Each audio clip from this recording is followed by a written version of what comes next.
मालिकी साजनवाजी प्यारी सासंगत जी सब ठीक ठाक हो भाई सारी सासंगत जी।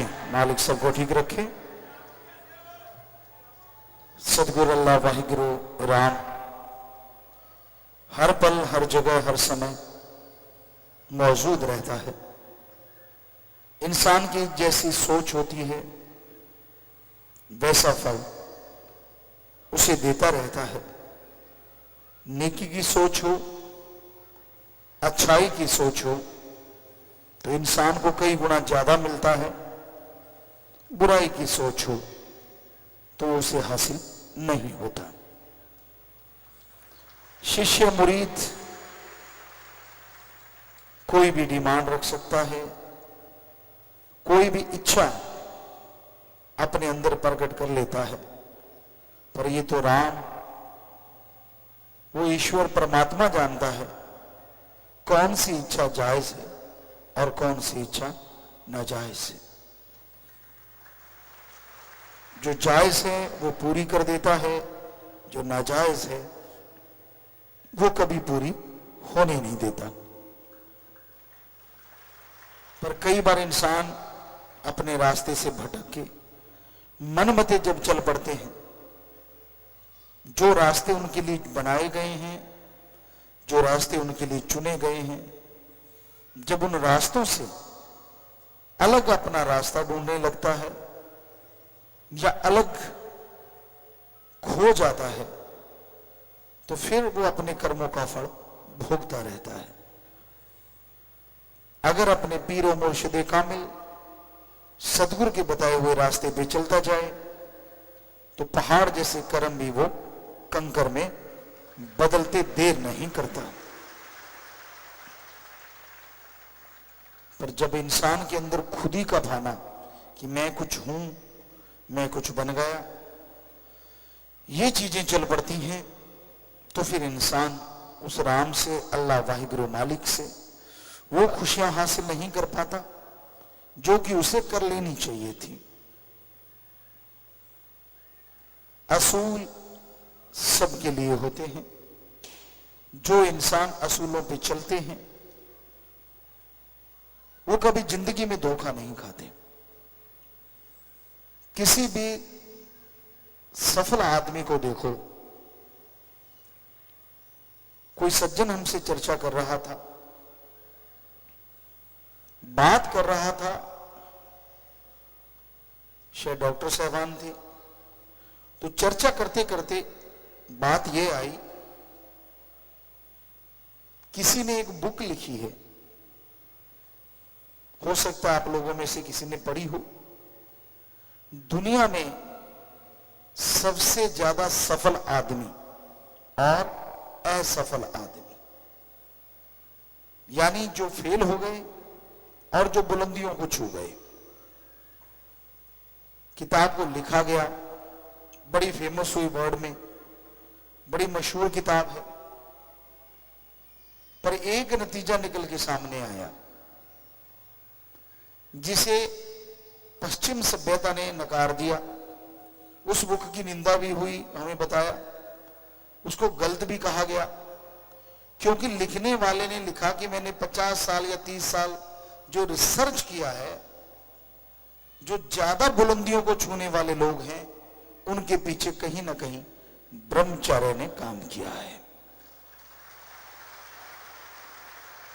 भारत में तो ये चीज मानी जा सकती है, लेकिन विदेशी लोग इन चीजों को नहीं मानते। उन्होंने उसकी निंदा की, लेकिन हकीकत यही थी जो उसने रिसर्च किया।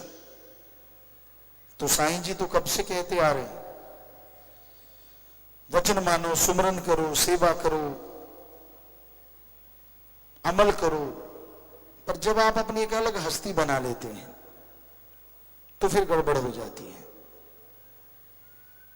कितना आसान सा तरीका बताया है।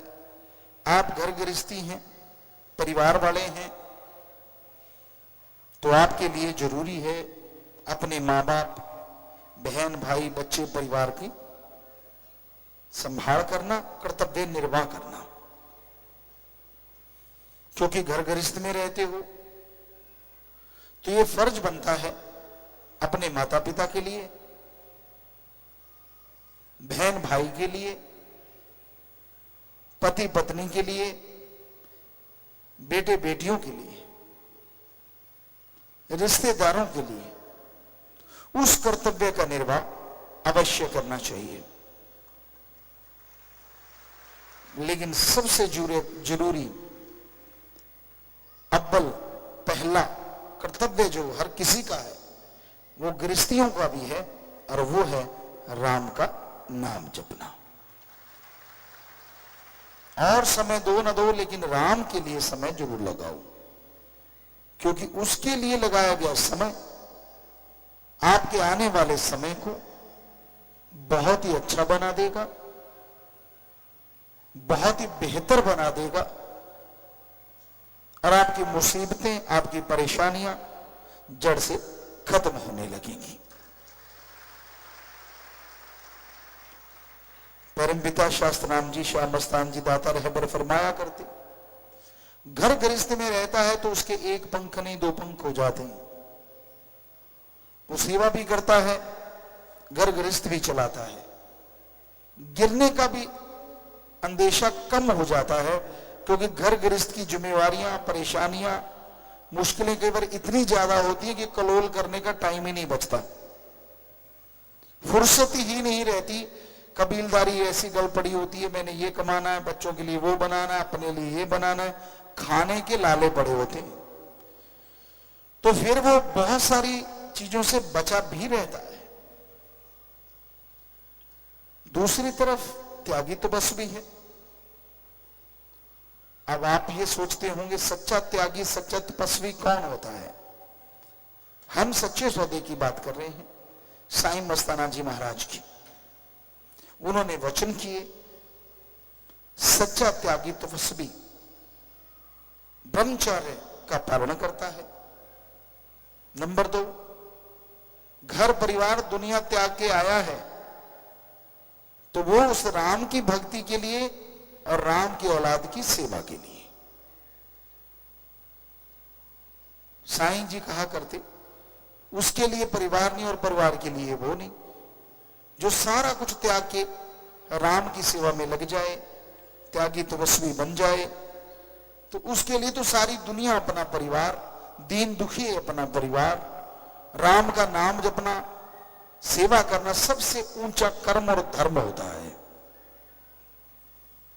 पर फिर भी वो ये ना करे और अपने, उसको लगता है कि नहीं यार मेरा भी फर्ज बनता है, मां के लिए, बाप के लिए, बहन के लिए, भाई के लिए, फलां के लिए, तो फिर साईं मस्ताना जी ने ये क्यों कहा कि अगर आप त्यागी तपस्वी हैं तो आपका तो फिर दुनिया से है, आपके माँ बाप परिवार को साईं मस्ताना जी खुद देखेंगे, शास्त्रनाम जी दाता खुद संभालेंगे। पर आप छोड़ेंगे तभी ना, आप तो खुद नहीं लंपट हुए पड़े, आप तो खुद किसी को सांस ही नहीं लेने देते, तो साईं जी तो कहां से आएंगे फिर? वो जिसे प्यार करता है खजाने लुटाता है, पर लुटाने से पहले अजमाता है। तो ऐसा नहीं है कि इस युग में त्यागी तपस्वी नहीं है सच्चे, बहुत हैं, बहुत नहीं भी हैं। सिर्फ साइन बोर्ड लगाने से दुकान नहीं चलती, साइन बोर्ड के अकॉर्डिंग दुकान में सामान भी होना चाहिए। जनरल स्टोर है और खाली शीशियां 4 रखे बैठे हो तो आमदन कहां से आएगी? जनरल स्टोर है तो सारा सामान उसमें भरा पड़ा है तरह तरह का, तो लोग भाग के आएंगे, अच्छे रेट हैं तो सामान बिकेगा भी धड़ाधड़। तो उसी तरह जो भी साइन बोर्ड आपका है, गृहस्थी हैं, त्यागी तपस्वी हैं, कुछ भी आप जो साइन बोर्ड है आपका कि आपकी पहचान है उससे, उसके अकॉर्डिंग समान होना जरूरी है। पर इन सबसे पहले आप एक सत्संगी हैं, एक राम अल्लाह वाहिगुरु ईश्वर को मानने वाले हैं, जिनका काम दिलों को जोड़ना होता है, तोड़ना नहीं होता। अपने शब्दों को तोला करो। पुरानी कहावत यूं ही नहीं बनी, पहले तोलो फिर बोलो।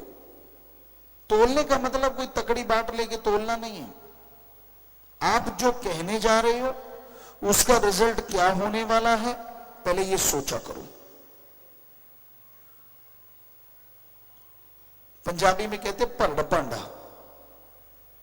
एक वर्ड है, शायद डिक्शनरी में नहीं मिलेगा, पर आम बोलचाल की भाषा में परड पांडा, जिसका ये नहीं पता कब क्या निकाल दे।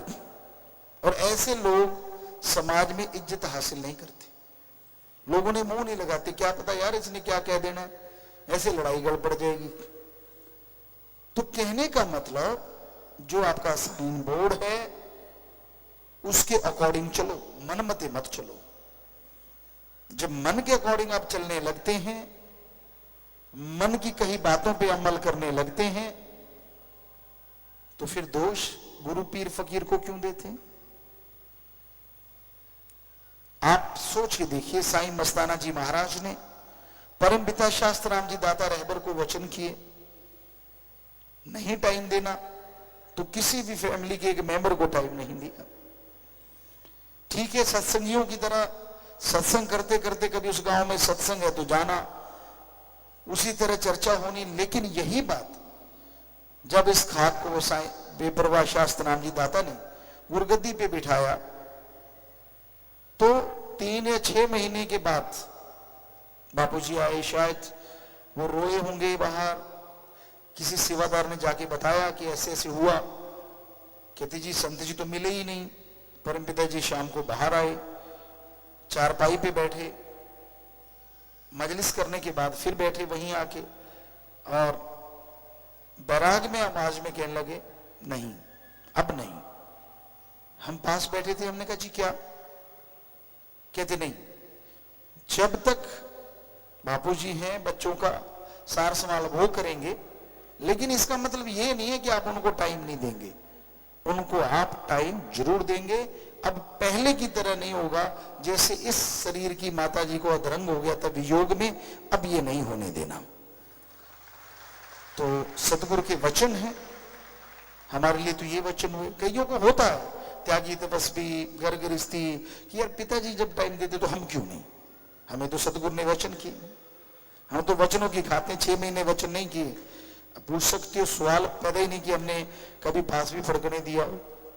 लेकिन जब वचन कर दिए सतगुरु, कहे नदी में या कुछ भी, तो सतगुरु के लिए तो सब कुछ है।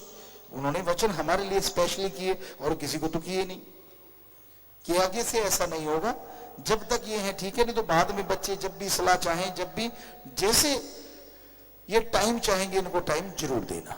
तो हमने सतवचन, तो सतगुरु ने जो हुक्म किया होता है शिष्य को, उसके अनुसार चलना ही होता है। पर आप नकल करने तो बैठ जाते हैं, कभी अकल का इस्तेमाल भी किया करो कि हाँ भाई इधर तो वचन हुए, हमें क्या वचन हुए, आम को क्या वचन हुए, कभी सोचा है? वो तो 1948 से वचन हुए, वो तो कभी विचार नहीं किया। तो इसलिए विचारा करो। सतगुरु को, अल्लाह राम वाहिगुरु को सबका फिक्र है। जब आप सब डोरियां उस पर छोड़ देते हो, अरे उम्मीद तो किसी अच्छे धनाड़ की, सरपंच की ले लो, वो बड़ी मदद करने से पीछे नहीं हटता। तो पीर फकीर तो वाहिगुरु राम के जानने वाले होते हैं, कोई उस पे डोरियां छोड़ दे तो क्या राम कोई कमी आने देगा? पर आप डोरियां छोड़ो तो ना, आपको तो खुद की डोरियां कसी हुई हैं। तो इसलिए आप टेंशन में रहते हैं, परेशान रहते हैं, दुखी रहते हैं, गमगीन रहते हैं। उसको सब फिक्र है। बेपरवाह जी ने कितने भजन रखे हैं, ये हो नहीं सकता कि उसको पता ना चले कि तेरी रग दुखती है, तेरे को परेशानियां, हो नहीं सकता, टाइम लग सकता है। इसमें भी उसकी कोई रजा होती है, उसकी कोई वजह होती है। तो इंसान को खुद ही छोड़नी चाहिए। हम तो एक ही बात कहते हैं, ये कलयुग है, निंदा चुगली बुराइयां छोड़ दो। जो साइन बोर्ड है उसके अकॉर्डिंग अपनी दुकान में, यानी अपने शरीर में वही सामान रखो। दुकान कोई और, सामान कोई और, तो धोखा खा जाओगे। इसलिए साइन बोर्ड जो भी लगे हैं, समझदार को इशारा काफी है, उसके अकॉर्डिंग चलते जाओ। यकीन मानो अंदर बाहर वो राम, वो सतगुरु, वो अल्लाह, वो वाहिगुरु, वो मालिक किसी तरह की कोई कमी तो क्या आने देंगे, बल्कि कुलों का भी उद्धार करते चले जाएंगे। मालिक की प्यारी सत्संग जी, सत्संग में इंसान जब चल के आता है, दिलो दिमाग में जो विचार होते हैं, भावनाएं होती हैं, शंकाएं होती हैं, सवाल होते हैं, उनका जवाब पूरी सत्संग सुनता है तो कहीं ना कहीं अवश्य मिल जाता है, इशारा मिल जाता है, हल मिल जाता है। और सुन के अमल करे तो वाकई उसकी वो गम, चिंता, परेशानियां दूर हो जाती हैं। तो वचन बहुत जरूरी है, संतों के सत्संग में सुन के अमल करना। सत्संग घंटा, आध घंटा, जो भी समय आप देते हैं, भगवान पे एहसान मत किया करो। कई बार आपको लगता है कि लो भाई मैं सत्संग में आ गया, देख भगवान मैंने तेरा राम नाम सुन लिया, एहसान क्यों जताते हो? आप सत्संग सुनते हो तो कर्म आपके कटेंगे, कर्म आपके बनेंगे। तो इसमें एहसान जताने की तो कोई बात ही नहीं, बल्कि होना यह चाहिए कि हे मालिक मैं तेरा शुक्राना करता हूं कि तूने कृपा की, तभी मैं सत्संग में चल के आ गया। तूने कृपा की हे ईश्वर, तभी सत्संग सुन के अपने भाग्य को मैं बदल पाऊंगा या बदल डालूंगा। तो उस मालिक का, वाहिगुरु का, राम का, ईश्वर का शुक्राना करना चाहिए, ना कि कोई एहसान जताना चाहिए। इंसान कैसे कर्म करता है ये तो इंसान जानता है, उसके अलावा भगवान जानता है। इंसान कर्म करता है, उसका फल चाहिए, हर किसी को चाहिए, लेकिन ईश्वर जिस हाल में रखता है भक्तजन उसी हाल में रहते हैं। पता नहीं वो जिस हाल में रखे उसके बदले में क्या दे डाले, कुछ कहा नहीं जा सकता उस राम का, ईश्वर का, प्रभु परमात्मा का। बस नेगेटिव ना सोचा करो। आदमी का दिमाग, आदमी की विल पावर, आत्मबल आदमी को बहुत कुछ दिलाता, बनाता, बिगाड़ता है। आपने दिमाग में सोच लिया कि मैं नहीं थकूंगा तो आप नहीं थकते, और बिना वजह सोच लिया कि मैं थक गया तो बैठे बैठे थक जाओगे। कई खाली रहते रहते थक जाते हैं, और कई सुबह शाम दिन रात कार्य करते रहते तो भी थकावट नजदीक नहीं आती।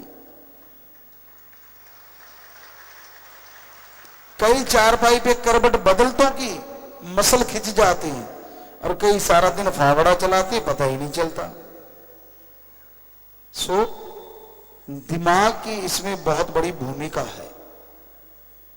अगर आप सोच लेते हैं कि आप कभी तरक्की नहीं करेंगे तो नहीं करोगे, और अगर आप सोच लेते हैं कि मैं हारी बाजी जीत के दिखाऊंगा तो आप जीत जाते हैं। इसलिए नेगेटिव ना सोचा करो, और मालिक के प्यारे को तो बिल्कुल भी नहीं। दूसरे के पास सहारा नहीं होगा, आपके पास तो सहारा सदगुरु प्यारा होता है, राम, अल्लाह, वाहिगुरु होता है। कोई बात होती है तो आप कहते यार मेरा मालिक जाने, उसका काम जाने, कर्म कर डालो, अच्छे कर्म करते चलो, सतगुरु मौला जरूर फल बख्शेंगे। कितना बढ़िया तरीका है। पर फिर भी आप टेंशन लेके बैठ जाते हैं, फिर भी परेशानियां। एक टाइम भैंस ने दूध नहीं दिया तो आप चारपाई पे लेट जाते हो, उससे ज्यादा दूध आ जाएगा। घर में बच्चा बीमार हो गया, हो ये क्या हो गया, अरे चलता रहता है उतार चढ़ाव जिंदगी में, हो गया थोड़ी दवा दारू करो ठीक हो जाना है। इसमें टेंशन वाली क्या बात है। कई बड़े सेंसिटिव टाइप के लोग होते हैं, बात बात पे टेंशन, बात बात पे चिंता, बात बात पे परेशानियां। हवा इधर से चल पड़ी तो परेशानी, उधर से चल पड़ी तो परेशानी। कईयों को हवा से चक्कर पड़ा रहता है, इसकी चारपाई की तरफ से हवा क्यों आई, उसके कमरे की तरफ से हवा क्यों आई, बताओ। और कमरा तो उठा के इधर उधर जा नहीं सकता, और ईश्वर की मर्जी, हवा जिधर से वो भेजेगा उधर से आएगी आएगी। लेकिन भ्रम जिसे कहते हैं ना, वो और नेगेटिविटी, दो चीजें जब तालमेल बैठ जाता है तो आदमी की जिंदगी नरक में हो जाती। सफाई रखना कोई भ्रम नहीं होता, अच्छे कर्म करना कोई भ्रम नहीं होता, अच्छे कर्म करते हुए आगे बढ़ना कोई भ्रम नहीं होता। और सुमन करके दर्श दीदार हो, चाहे सपने में हो चाहे प्रत्यक्ष, वो भ्रम नहीं होता।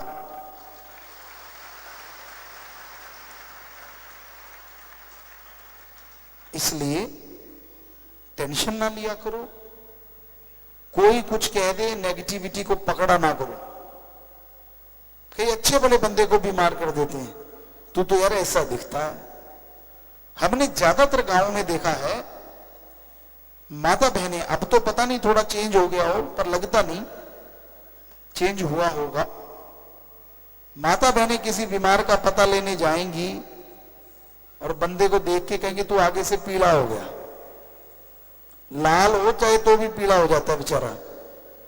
और आदमी जाएंगे चाहे अनपढ़ क्यों ना हो, हमने अपने कानों से सुना, आंखों से देखा, यार कल से तो तू ठीक लग रहा है, तेरी सेहत तो बहुत अच्छी लग रही है, चाहे पीली सेहत क्यों ना हुई पड़ी हो फिर भी लाली आ जाती। तो माता बहनों, पता लेने का मतलब ये नहीं है कि किसी को मार दो।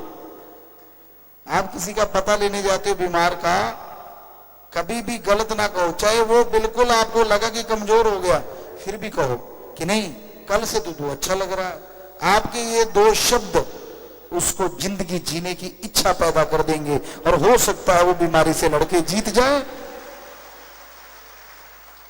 हर किसी को यही चाहिए, कभी नेगेटिव ना सोचो। पर कहीं होते ही नेगेटिव है, मैं तो उठा नहीं जाना, मैं नहीं खड़ा हो सकता, मैं खा नहीं सकता, मैं चल नहीं सकता, और सब कुछ कर रहे होते हैं फिर भी नहीं। तो ये नेगेटिविटी मत पालो, मेरे से ये नहीं होगा, मेरे से वो नहीं होगा, बल्कि लड़ो उन चीजों से जो लगता है कि आपकी जिंदगी में आपको पीछे ले जा रही है। लड़ो अपने मन से जो आपको गलत विचार देता है, लड़ो उन बुराइयों से जो आपके ऊपर हावी होना चाहती है, लड़िए उन गलत ख्यालों से जो आपको कहीं का नहीं छोड़ना चाहती, और जीत जाइए जिंदगी की बाजी। जाना है इस दुनिया से सबने,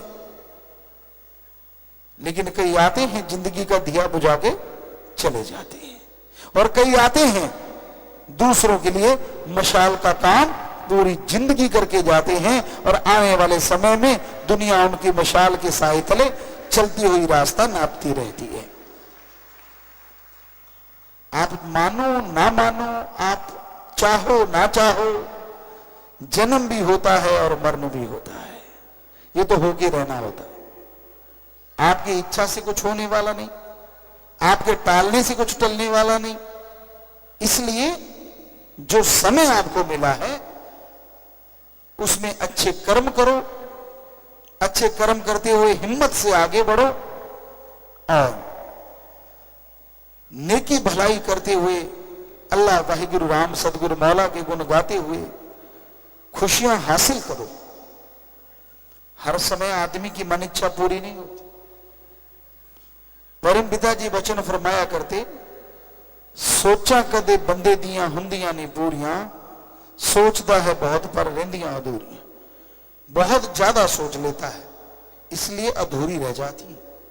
और फिर मन अंदर से मरोड़ा देता है, होगी तेरी इच्छा पूरी, कुछ नहीं हुआ, सतगुरु कुछ नहीं करता। पर जो 100 इच्छाएं पूरी पहले हुई हैं उनको साफ कर देता है। जैसे बच्चे पहले फट्टी लिखा करते थे, आजकल के बच्चों को तो पता ही नहीं। कलम होती थी, दवात होती थी, क्या गाचनी दोमट माटी लगा के व्हाइट कलर करते, फिर पेंसिल से लाइनें मारते, फिर शाही से लिखते, और जैसे टीचर कहता ओके मारा पानी सारी फट्टी साफ। तो मन ओके कहने नहीं देता, पहले फट्टी साफ कर देता है।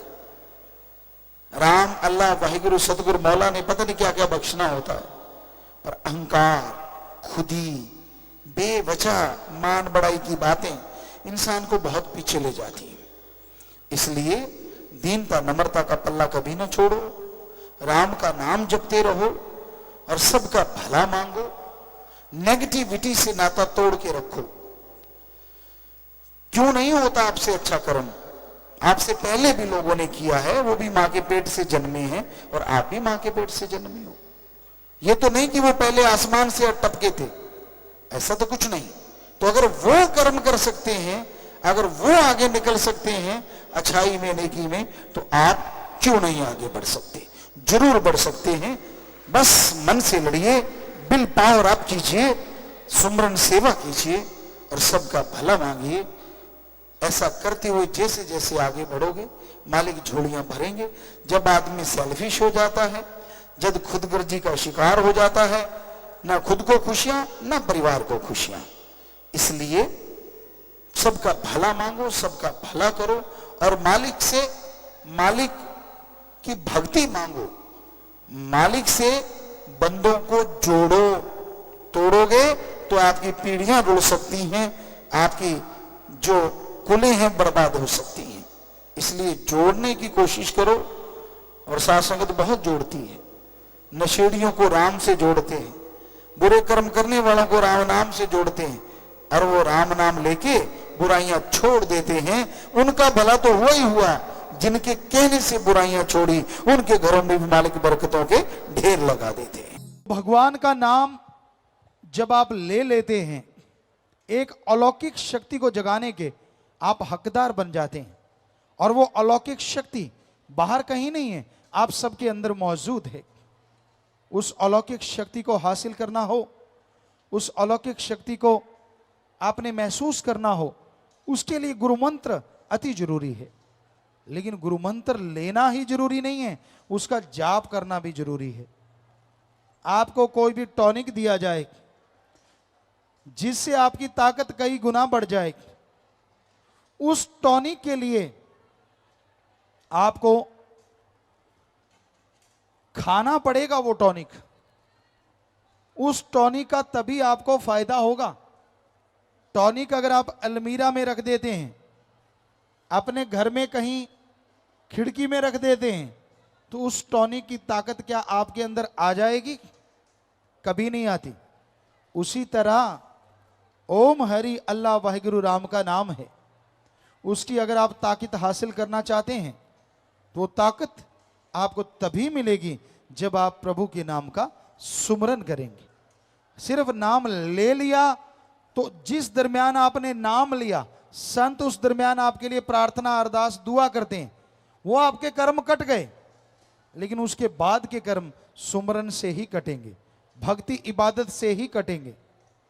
इसलिए सुमरन के पक्के जरूर बनो।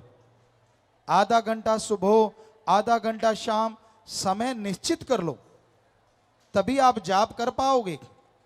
समय निश्चित नहीं करोगे तो मन जालिम आपको जाप नहीं करने देगा। इसलिए समय निश्चित करो कि हां, मैं इस टाइम में मालिक का नाम जपूंगा, इस समय में प्रभु की भक्ति करूंगा। तो उस समय किया गया जाप आपके लिए सुखों की खान होगा, भयानक कर्म कट जाएंगे।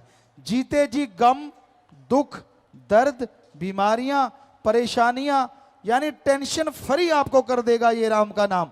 और मरने के बाद आवागमन से मुक्ति देगा, जीते जी दिखला देगा ये राम का नाम।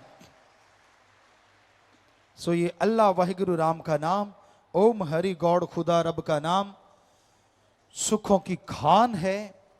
पर भाई अगर आप जाप करेंगे तभी खान में प्रवेश करेंगे। आपके अंदर बेहद खुशियां हैं, आपके अंदर बेहद अनामी नशा है, रूहानी नशा है, लेकिन उसको पीने के लिए राम नाम का जाप करना होगा, भक्ति इबादत करनी होगी, तभी आप अपने अंदर प्रवेश कर पाएंगे। बाहर जाने की जरूरत नहीं, जंगल पहाड़ उजाड़ घर परिवार छोड़ने की जरूरत नहीं है। बस बुरे कर्म छोड़ दो और सुमरन से जुड़ जाओ। जैसे जैसे भक्ति करोगे वैसे वैसे अंदर चढ़ाई होती जाएगी और आप मालिक की कृपा दृष्टि के काबिल बनते चले जाएंगे। कोई दुख नहीं रहेगा, कोई गम नहीं रहेगा, कोई परेशानी नहीं होगी, आप बेगमपुर के बादशाह बन जाएंगे। इसलिए आप राम के नाम का अभ्यास जरूर किया करें, दिनचर्या में शामिल करें। खाना, पहनना, नहाना, काम धंधा करना जैसे आपने दिनचर्या में शामिल कर रखा है, उसी तरह सबसे जरूरी और अहम राम का नाम, उसको भी आप शामिल हर हाल में कर लीजिए। क्योंकि राम नाम शामिल करने से, भगवान की भक्ति इबादत करने से आपका अंत्यकरण शुद्ध होगा। और जब अंत्यकरण शुद्ध हो जाता है तो अंदर खुशियां मिलती हैं, बाहर खुशियां मिलती हैं और पूरे परिवार में खुशियां छा जाती हैं। कोई आपको कहता कि आप तो अभाग्यशाली हैं, आप तो निर्भागे हैं। आप अपने दिमाग में ना बिठाओ कि आप अभाग्यशाली हैं। आप राम नाम जपो। अरे राम नाम अभाग्यशाली से भी अभाग्यशाली को बहुत बड़ा भाग्यशाली बना देता है। आज की भाषा में अनलकी को बेहद लकी बना देता है ये राम का नाम। इसलिए ये मत सोचो, साइको मत बनाओ कि मैं अनलकी हूं, बल्कि मेथड ऑफ मेडिटेशन को कंटिन्यू रिपीट करो, लगातार जाप करो, तो आप के अंदर की जो मनोबल गिरा हुआ है वो फिर से बढ़ जाएगा। जिन कामों में, अच्छे कामों में आपको असफलता मिलती है, आप सफल हो जाएंगे। और यहां तक मंजिल आप तक चल के आएगी जब आप राम नाम जपेंगे, सफलता आपके कदम चूमेंगी।